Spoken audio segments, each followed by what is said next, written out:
Well, good day again, and welcome to another session of Storytime. And today we're into the story of Solomon, one of the most fascinating stories, probably, of a king in the Old Testament. But I think it's a much misunderstood story because very often we focus on the glamour that is laid out in the story about the incredible gold and the wealth and the beautiful palace and the temple and all the wisdom and then all the wives. And we miss that the Bible is not just speaking about the wealth and the splendor of a king, it's also speaking in terms of God's instructions. Is this king living up to the standard that God has set? And remember in Deuteronomy chapter 17, we've got that old standard. Let me read it for us again. And the Lord, for Moses already at that time, said, when you do get a king, the king must not acquire great numbers of horses or for himself, or make the people return to Egypt to get more. For the Lord has told you, you are not to go back that way again. He must not take many wives, or his heart will be led astray. He must not accumulate large amounts of silver and gold. And he must not consider himself better than his brothers and turn from the law to the right or to the left. There's been very clear instructions given by the Lord way before the nation asked for a king. And now we're around about 400 years later, and we were the third king of Israel and the first succession to the throne of David. So let's pray before we jump into this very fascinating story. Jesus, we ask you for wisdom. We ask that you will come and break open your word. And I pray, Lord, for a real application to our hearts today. That you'll show us, where does Solomon speak into our lives, into our hearts? Where do we sit in terms of this man's teaching in our lives? We trust you to reveal that to us today, Jesus. Amen. So we start off at chapter 3. Solomon is on the throne, and remember in chapter 2 that he followed his dad's instructions. He did what his dad said he had to do to Joab and to several other people, and also to his brother. He wanted to take the throne from him. And then it ends by saying, and Solomon's throne was firmly established. So what's important to see there as we go into chapter 3 as well is that this boy does have wisdom, and he's got a teachable heart. He's willing to follow instructions. He listened to his dad, and because he listened, his throne was established. Coming into chapter 3 then, it says, Solomon made an alliance with Pharaoh, king of Egypt, and married his daughter. Now immediately alarm bells must go off for us and say, what? What did he do? Really? Went and married the princess of Egypt. And the Lord clearly said, don't go back there. Don't make the people return there. If not for a horse, how much more for a wife? How much more for the queen to the throne of Israel? So from the start we have to say, Solomon, what are you doing? Where is your heart at? And it says then that Solomon showed his love for the Lord, verse 3 in chapter 3, by walking according to the statutes of the King David, except that he offered sacrifices and burned incense on the high places. Now again, immediately we have to say, wait, where is Solomon's heart at? What is it about the incense and offerings on the high places? Well, that's what the Canaanites did. That's what their religion required. You have to go to a high place, and at that place you worship your gods. So is he worshiping the Lord? That's a good question. It seems yes. But he's doing it according to the customs of the Canaanites. That's not what the Lord said. That's not the way it is. Right from the moment where with Joshua they came into the land, they followed Moses' instructions, and they put up two places on two hilltops where there they had to bring sacrifices to the Lord. And then the altar was with them still, the altar of burnt offerings. So those are the places where the Lord is worshipped, not the high places all over the land. Then it says the king went to Gibeon to offer sacrifices, for that was the most important high place. Now that is not a high place that Joshua gave them to worship on. So it's not from the Lord. It's not a high place or one of the greatest ones because any one of the leaders of Israel said so. This is a custom of the Canaanites that they're following. And over there, he burnt 1,000 burnt offerings to the Lord. And at Gibeon, then the Lord appeared to him in a dream that night and said to him, Solomon, ask whatever your heart desires, and I will give it to you. And in the dream, he has a conversation with God. It's interesting because it says at the end, when he awoke, he realized that it was a dream. So what does that say in terms of God speaking to us and us speaking to God in dreams? It's something to ponder. We must take our dreams seriously. So in this dream, he's speaking to God and he says to God, God, you have been with my father. You have blessed him. And you have kept your promises to him by putting me on the throne of Israel, one of his sons. And now, Lord, you have given me a young boy, this big nation, to rule over. What do I know? Please, Lord, give me wisdom so that I may govern well. And the Lord is pleased with his answer. And the Lord says, yes, because you haven't asked for wealth for yourself or for a long life or for fame or honor, I will give you wisdom.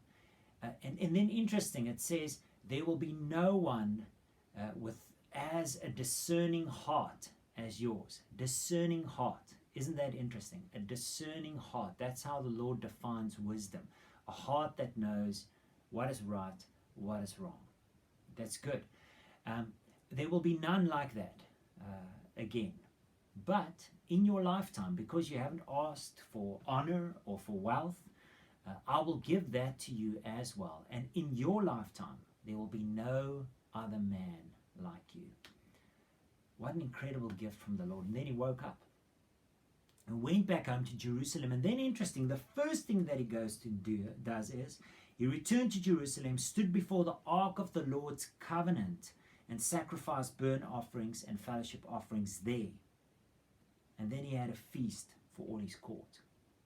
So he's just been at this really important high place, the most important high place held in the culture. And he sacrificed all of these thousands of sacrifices.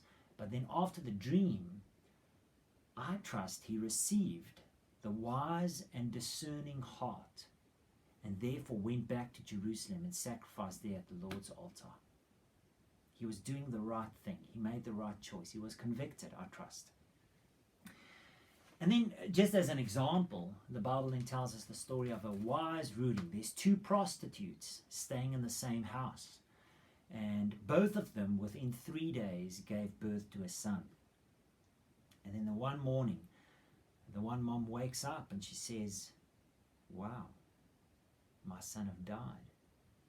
Oh, sorry, not in the morning, during the night. And she takes her dead son and takes it to the other mom without her knowing, and takes the living son to herself. And when that morning the other mom woke up and saw, oh, my son is dead, it took a while for the light to come into the house, and by the better light in the morning she could see, this is not my son. And then they obviously had a fight about this. You took my son, this son is yours, and the other one refused. It says, no, it's not true. And so they brought it to the king. But who's to decide which is which? Because the story clearly says there was no one else in the house with them. In those 3 days as they gave birth, the two of them were the only ones who saw their children and would be able to recognize them. And so the king said, how are we to decide? Bring a sword.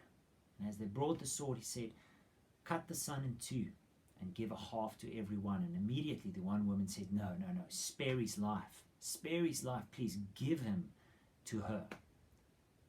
And the other mom said, oh no, if neither of us can have him, it's good, cut him up. He'll be neither of ours. And immediately Solomon said, give him to the first woman who said, spare his life. That's the real mom. And it lands in this verse 28. It says, when all Israel heard the verdict the king had given, they held the king in awe, because they saw that he had wisdom from God to administer justice. They recognized the gift of the Lord on this man. The Spirit of God is working inside of Solomon. What does that say to us, children of the living God? filled with His Spirit? When we speak, do we have the wisdom of the Holy Spirit? Do we have the discerning heart to know right from wrong, to know which way to go? I truly trust we can have that. We should show that as a fruit of the Spirit. Well, then it speaks about Solomon's officials and governors. And for the next few chapters, as it comes into the building of the temple and afterwards, many of it is just to raise up a view of how the Lord is fulfilling His promise towards this man. How great His wisdom is, but also how great His honor is and how great His riches is. It's just a fulfillment of that dream that he had that's shown in the chapters. Again, towards Solomon's wisdom, it says Solomon's wisdom was greater than the wisdom of all the men of the East, in verse 4, chapter 4, verse 30, and greater than all the wisdom of Egypt. He was wiser than any other man. And it names some guys who are revered for their wisdom. He says he was greater than that one, and greater than that one, and greater than that one. Men of all nations came to listen to Solomon's wisdom, sent by all the kings of the world who had heard of his wisdom. People from all over are streaming to listen to the gift that the Lord has given this man. Isn't that incredible? The Lord is being glorified. Later, when Sheba herself is going to come, she makes a statement and she says, "Praise be to the Lord who has given this wise man the rule over this nation." Another one, the king of Tyre, Hiram, he would make the same statement. And he says, "Blessed be the Lord who has shown favor to this nation by giving David a wise and discerning son to sit on the throne." God is being glorified for the wisdom displayed through Solomon. God is getting the honor and the glory. But then comes the preparations for the temple. He writes a letter to Hiram because David and Hiram, king of Tyre, has always been on good terms. And for good reason, because Hiram's territory is not what God promised to give the Israelites. David was very clear in taking over the territory the Lord has given, particularly for the Israelites. In all of his wars, that's the focus. The Lord has given us this land. This belongs to us. And so when it came to Tyre, it's outside the borders of what the Lord would give the Israelites. Right when he spoke to Abraham and he confirmed it to Moses, it's not their territory. And so Solomon writes to him and says, "Please, let my laborers and your laborers go into the forest of Lebanon together in your territory, right? And let them chop off wood, because I am to build a temple for my God. My dad wanted to do it, but he was at war during his life. Now we've got peace on all sides." Interesting. Take note of that. We've got peace on all sides. The entire territory allotted to the Israelites is taken. So please, now I want to build this temple for the Lord. And Hiram's reply then is, "Yes, that's wise words. And for payment, you will supply food for my royal house." So Solomon, for the next 20 years, is going to supply King Hiram with food for his royal house, because the Sidonians will be working with the Israelites in bringing this wood for the building of the temple, cedar in particular. And it's wonderful how Solomon also said, there's none in Israel that knows how to chop wood like the Sidonians. He's honoring them for the gift that they have, for the craftsmanship that they have. So they would then put it in rafts and drift it down in the Mediterranean, and probably brought it to Joppa, and in Joppa then brought it all the way to Jerusalem. And there they gathered the cedar for the building of the temple, and then for the palace of the king. But we'll get there. They start to build the temple. Just some interesting facts. It says that on the entire building site, there was absolutely no iron equipment used. So no no beating, no noise, because all the chopping of the blocks for the building of the temple was done on different sites away from there. So literally everything had to be brought and assembled. Think about the craftsmanship of that. All right, they're not baking bricks; they're cutting stones, and these stones have to fit in perfectly as they bring it to the site. Nothing must be chopped over here. It must just be brought in. Even on a building site nowadays with bricks, that's all got common sizes. You still get chopping of bricks to sort of make up the spaces or do the corners. How great is the craftsmanship shown? Well, at the end of it then, it just, throughout the chapter 6, it just speaks about the grandeur of the temple, just the scale of it and the beauty of it. The floors are covered in the inner and the outer parts with gold. All the walls and the entire inside of the building, no stones can be seen, no stone walls. Everything is covered with cedar, and on that cedar is engraved, crafted in olive trees and open flowers and cherubim. Just think about the splendor of that, walking into this beautiful, beautiful place, just filled with glory. And then it says, the foundation of the temple of the Lord was laid in the 4th year. Earlier it would say, not just in the 4th year of Solomon's reign, but in the 480th year of the Israelites coming out of Egypt. 480 years later, the temple is being built. It's a long stretch, but also consider how the nation have grown in that time. Still in Moses' time, there could be a census of the nation, but Solomon would say, this is a numerous nation. It's a vast nation. It's gloriously big. Who can number it? It says. There's so many people. So the Lord has fulfilled the promise that he gave to Abraham. We know it still extends to us, which is all over the entire world, the children of Abraham of faith. But even in that time, Solomon recognized this is a vast, glorious nation that has grown over these years. And in the 11th year of the month of Bul, the 8th month, the temple was finished in all its details. He had spent 7 years building it. That's a massive project. That's a huge, massive project. But read on to the next chapter. I really believe this is not by chance that the writer points out these facts to us. Chapter 7 goes on. It took Solomon 13 years, however, to complete the construction of his palace. Do you see something wrong in that? There's something amiss. This is a glorious temple. It's wondrous. It took 7 years to build. Yet Solomon would take 13 years, just about double as long, to build his own temple. If that's not enough, it says in verse 8, Solomon also made a palace like this for Pharaoh's daughter, whom he had married.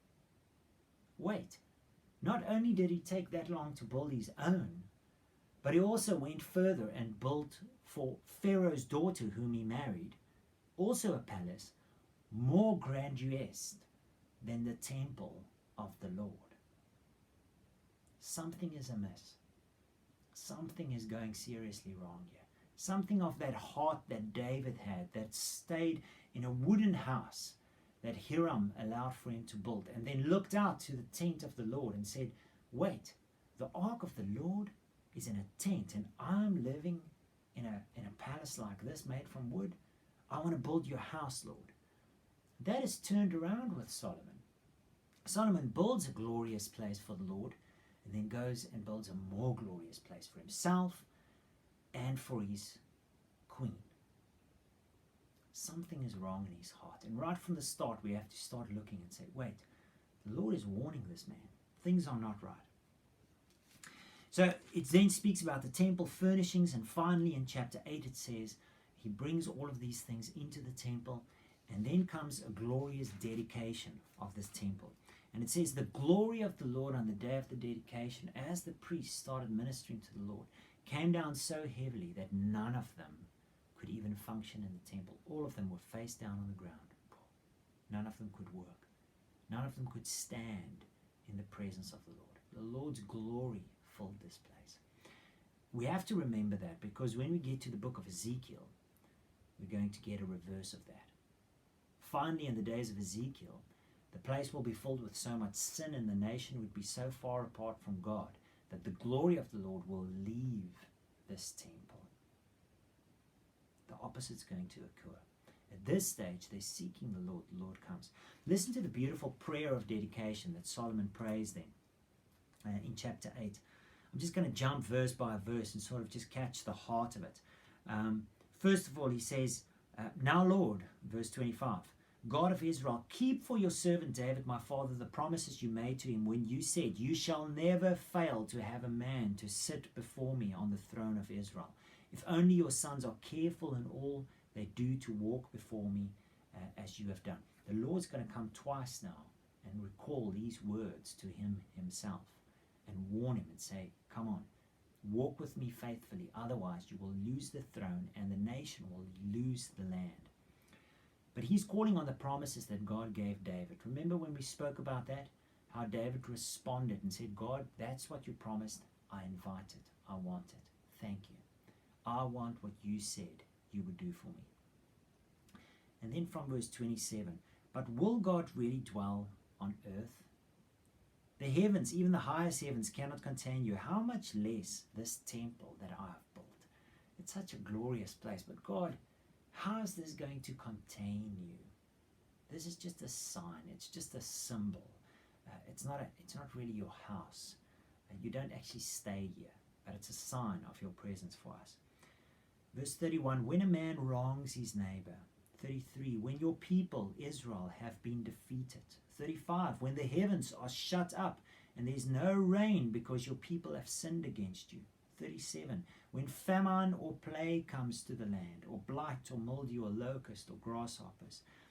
41, let's jump over. 44, when your people go to war against their enemies, when they sin against you. All lands in verse 52. May you listen to them whenever they cry out to you. So this is a house of prayer. This is a house of prayer. This is a place where we come and cry out to you, God. Not just giving you praises, but actually desperately asking your help. That's what Jesus would later say when he comes and turns over the tables in the temple. He says, this is supposed to be a house of prayer. What has happened? This place is wrong. It's not functioning as it should. I wanted to jump over 41 and just point out this at the end of the prayer. As for the foreigner who does not belong to your people Israel, but has come from a distant land because of your name, he's got this expectation that the glory of God will spread out and people will be drawn to this place. For men will hear of your name, and your great name and your mighty hand and your outstretched arm. When he comes and prays towards this temple, then hear from heaven your dwelling place and do whatever the foreigner asks of you. Isn't it beautiful how Solomon has this vision of this is not just for us. Yes, this is for our nation, it is, but this is not just for us. Anybody that would be drawn to the glory of God shining from this place, because we're a city on a hill, a nation that demonstrates the glory of God, anybody drawn to this place, please, Lord, have the grace to see their honor of you and to hear them when they pray. I think it's just beautiful. It's such a wider vision than what we could have. And then it comes to chapter 9, and God clearly comes and warns Solomon. He says to him, verse 6, but if you and your sons turn away from me and do not observe my decrees and my commands, Israel will then become a byword and an object of ridicule among all the people. And though this temple is now so imposing, all who pass by will be appalled and will scoff and say, why has the Lord rejected them? God is warning him. It's just after the dedication of the temple, but already the Lord is saying, watch out, Solomon, watch out. The rest of the chapter goes on about the other activities of Solomon. At the end of 20 years, after building the temple for 7 years, and then for another 13 years, the other two palaces, after those 20 years, finally he wants to give something back to Hiram. He's already now for 20 years fed his family, the royal family. But as a gift, he then takes 20 cities of Galilee and he gives it to Hiram. Now I see something amiss here. God has given the borders of the land. God has said, this is the territory allotted to the Israelites. And Solomon comes and takes 20 cities and gives it to him up in the north. Just says, that part of Galilee now belongs to you. It's not a very good gift, because Hiram comes and checks out these cities and says to Solomon, what have you given me? It's not like a cities. I don't like this. It's not good. It's like a slap in the face. All right? So the gift is not even producing what Solomon wanted to produce, to thank and to honor the man for his service and his help. Nevertheless, there goes 20 cities. It's gone. It's away. And then it says about the building of all these cities. Now, it's interesting that Pharaoh, verse 16, goes and makes war against the people of Gezer, a particular village. And he kills all the Canaanites in that village. And then he gives the village as a gift to his daughter, whom Solomon had married. So now it belongs to the Israelites. And Solomon goes and builds up this city and many other cities, Megiddo and all sorts of other places. He's got lots of building projects going on all over the place. But instead of doing what the Lord told the Israelites to do, and what in the period of the Judges becomes their downfall, wipe out the Canaanites, get rid of them, the Hittites, the Perizzites, the Jebusites, all of them. Take them out of the land, because they're going to lead you astray. Instead of doing that, Solomon puts all of the Canaanites in his territory into forced labor. And he's got a forced labor force of 30,000 people, who is under 550 officials, who oversees the various building projects that he's going at. So in this time, keep in mind as well, Solomon is accumulating incredible wealth all over the show. We told at the end of chapter 9 that he's got a fleet who, with the king of Hiram, with some people, the Sidonians, who helps them because they know sailing. He sends them out, and then every couple of years they bring gold back from Ophir, and apes and monkeys and all sorts of other stuff. Almond wood as well, am I saying it right? And he's just accumulating wealth, accumulating wealth, accumulating wealth. But at this time, the Israelites themselves are being very heavily taxed. They're actually paying for a lot of the stuff that the king is doing. So while his wealth is increasing, at the end of his reign, we're going to hear the Israelites are asking, please, just lighten the taxes on us. We're really carrying such a heavy burden for the wealth of the king. The people themselves are not actually being enriched. Their load is not being lightened by what's happening. And there's two things that I want to point out in a couple of the chapters going, because it speaks about the glory of Solomon. But we have to measure it up with what the Lord said in Deuteronomy chapter 17, and see that it's not just glory. This man is slipping slowly into disobedience, clearly going against the grain of what the Lord said the king had to do. So he builds store cities and towns for his chariots and his horses. Now what did the Lord say? Do not accumulate a large amount of horses. Don't go back to Egypt and get more. We're going to be told in a chapter or two that not only does he buy it for himself, but he becomes a merchant for the horses of Egypt. He buys many of them to sell them as well. And we're told they sailed to Ophir and brought back 420 talents of gold, which they delivered to the King Solomon. Just a couple of verses going to read here.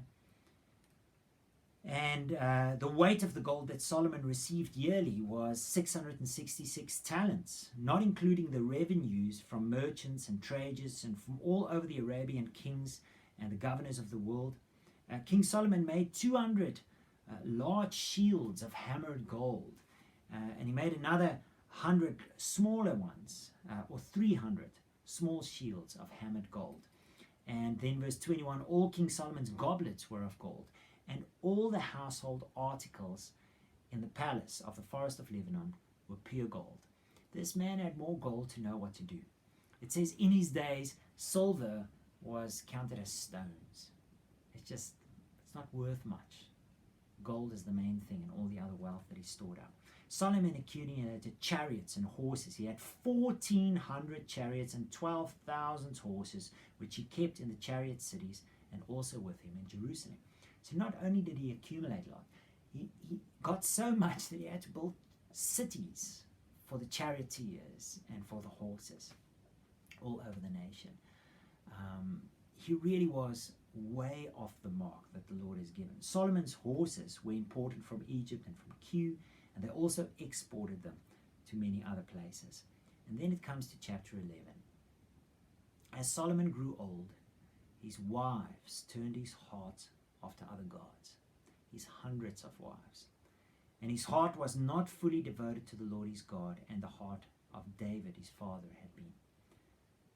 He followed Ashtaroth, the goddess of the Sidonians, and Molech, the detestable god of the Ammonites. Now, what is Molech?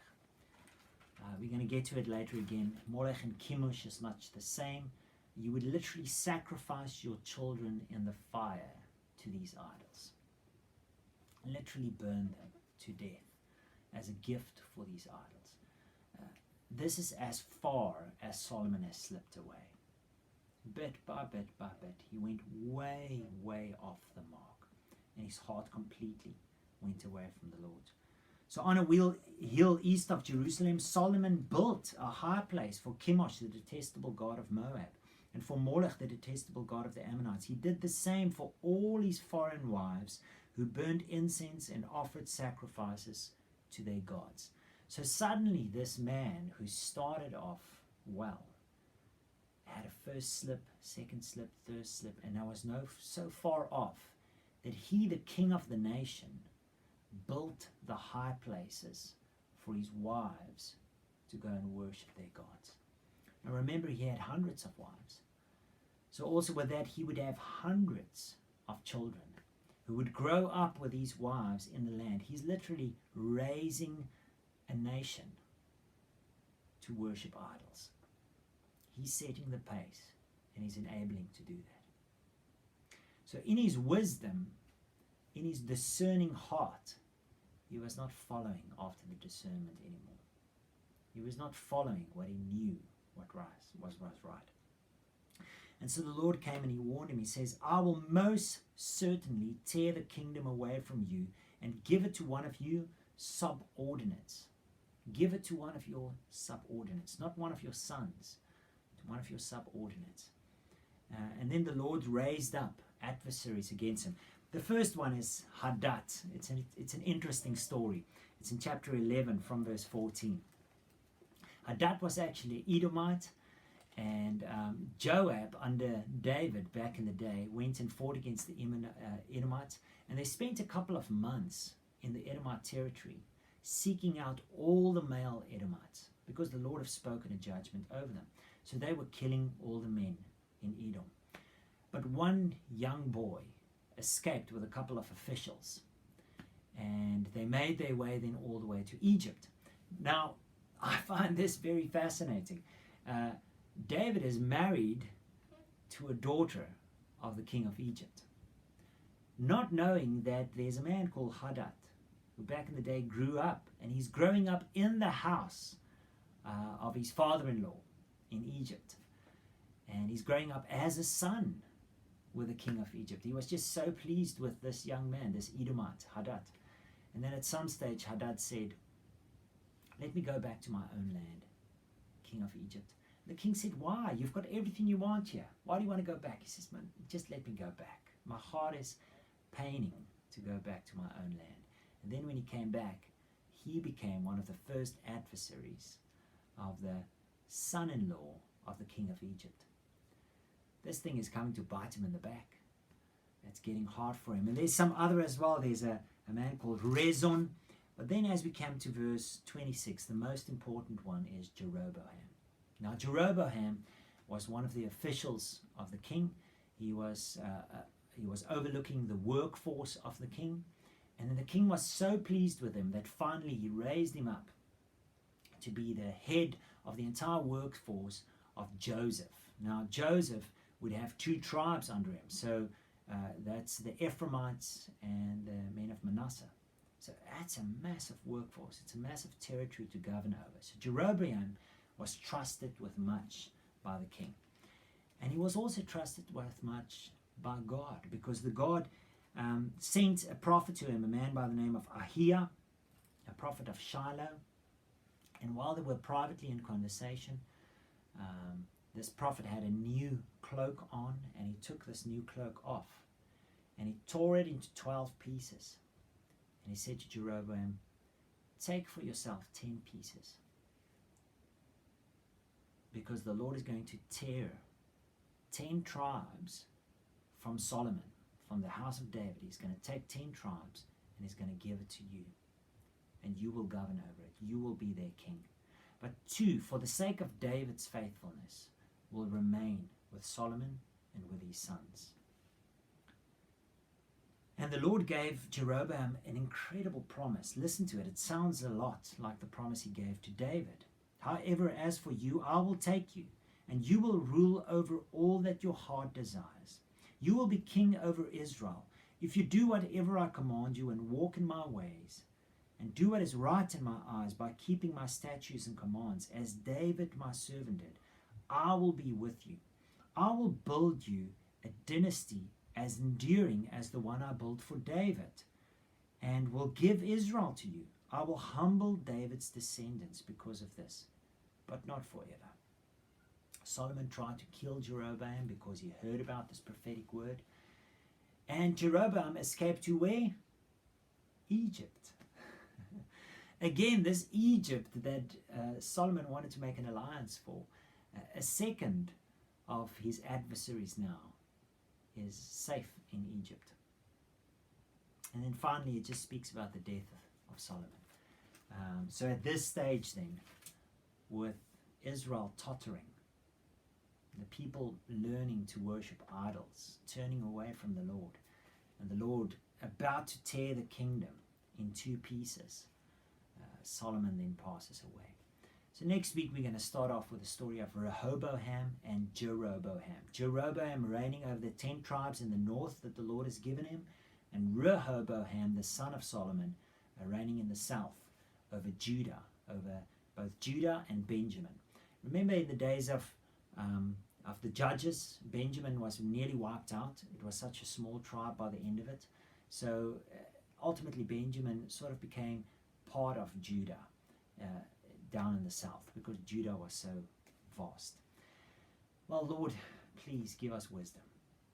Ask by your grace that through your Spirit we will see what Solomon did not see, that we will have eyes to see whenever we start to veer off the path, in whichever ways our heart is not close to yours. Please help us to see that, God. Please help us to be faithful. Help us to be true, and to be all about you. No matter about our own honor, our riches, our wealth, let none of these things, by your grace, distract us from the glory of you, our eternal reward. Thank you, Jesus Christ. Amen.